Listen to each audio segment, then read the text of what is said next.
So, right before the build-up, I want to go straight into it. I'm imagining the trailer taking a shift, where we would see the main conflict of the film introduced to us. Imagine that the intro is a father leaving his daughter at school, showing us normal family life. We see the father watching some news reports about kidnappers or some kind of bad thing happening. As the intro builds, imagine that you almost know something bad is going to happen, but you're not sure what. Well, at this point in the music, I want to reveal the main conflict event, or bad people, or whatever. Out of the shadows and clear as day, imagine another story, where the intro is establishing characters, maybe showing some gunmen approaching the door, but you can't quite make out their faces. But after the intro, an action point occurs and the film is thrown into its main direction. The gunmen bust open the door and start taking hostages, etc. Now I actually don't have to include this.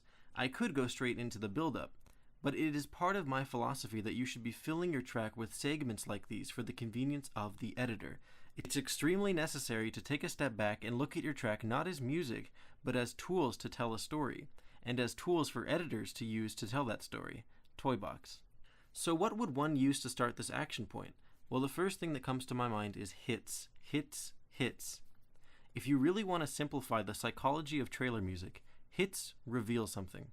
Release tension and show the audience key moments, and every other point in the music builds that tension. It's a psychological mountain, really. So now I'm setting up hits. Hits are probably one of the most important things in trailer music. They are the most prevalent and loudest thing in the mix, and they actually transcend the music itself. What do I mean by this? During my early trailer years, when I was struggling for any kind of placement, my publishers would always tell me, louder hits, which at the time I thought was absurd, as once I made them louder, they almost seemed too loud. But the reason for this is simple. In trailers, you may hear a lot of sound effects, maybe swooshes or just sound from the actual film. But these effects are usually very in your face. You ought to think of hits in this way, as a sound effect, less attached to the music, more attached to the trailer itself.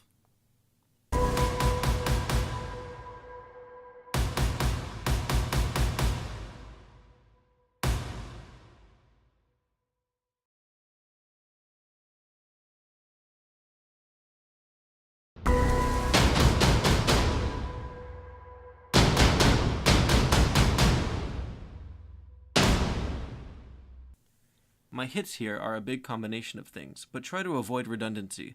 What I mean is, have your hits be at different frequencies when combining. If you put two bass hits together, it may sound very muddy and just bad, but if I put a bass hit with a higher frequency hit together, it sounds much more complete.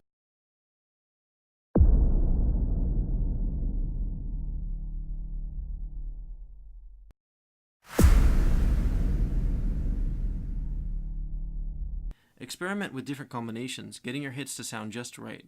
Over time, you'll get a good hang of it, through sheer experience and sense.